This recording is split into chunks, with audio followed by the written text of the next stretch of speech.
Assalamualaikum warahmatullahi wabarakatuh.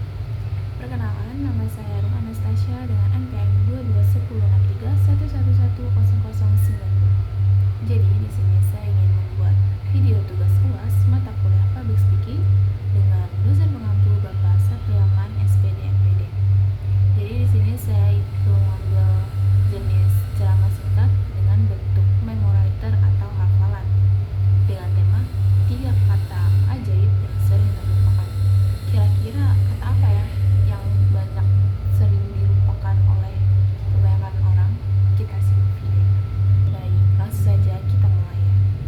Assalamualaikum warahmatullahi wabarakatuh. Teman-teman sekalian, pernah gak sih kita tuh mikir kenapa justru hal-hal yang paling sederhana itu sering banget kita lupakan? Padahal hal yang sederhana itu, hal tersebut tuh adalah hal yang kadang tuh bisa menentukan indah atau tidaknya hubungan kita dengan sesama manusia dan bahkan dengan Allah.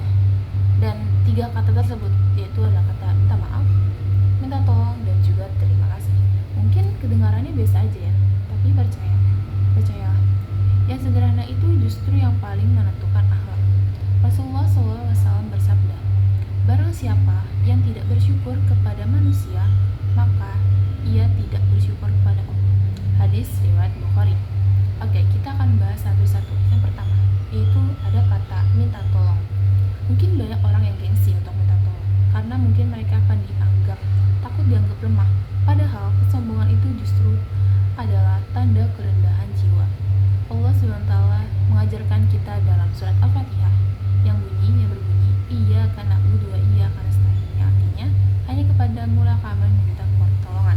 Maksud dari surat tersebut yaitu meminta tolong itu bukan termasuk kelemahan, tapi pengakuan bahwa kita tuh manusia dan manusia itu saling membutuhkan. Dan kata yang kedua yaitu ada kata maaf. Nah, ini mungkin sangat pendek kata tersebut, tapi paling berat untuk diucapkan. Mengapa? Karena untuk meminta maaf itu kita tuh harus rela menundukkan ego kita. Padahal Allah SWT berfirman, maka barang siapa yang memaafkan dan berbuat baik, maka pahalanya di sisi Allah. Masya Allah. Jadi maaf itu bukan kita berarti kalah, justru maaf itu adalah kemenangan atas diri kita sendiri. Dan yang terakhir yaitu ada kata terima kasih.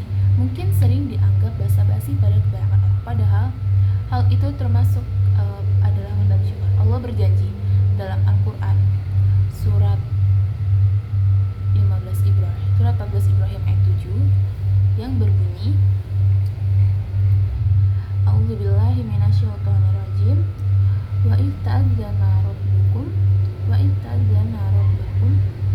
la in syakartum la azinakum wa la in kafartum in azabi lasyadid, yang artinya, dan ingatlah juga tatkala Tuhanmu memaklumkan, sesungguhnya jika kamu bersyukur pasti kami akan menambah nikmat kepadamu, dan jika kamu mengingkari nikmatku maka sesungguhnya azabku sangatlah pedih. Quran surat 14 Ibrahim ayat 7. Nah, jadi maksud dari surat Ibrahim tersebut yaitu ucapan terima kasih bukan hanya buat manusia, tapi jalan agar nikmat Allah terus ditambah. Oke teman-teman, kalau 3 kata hal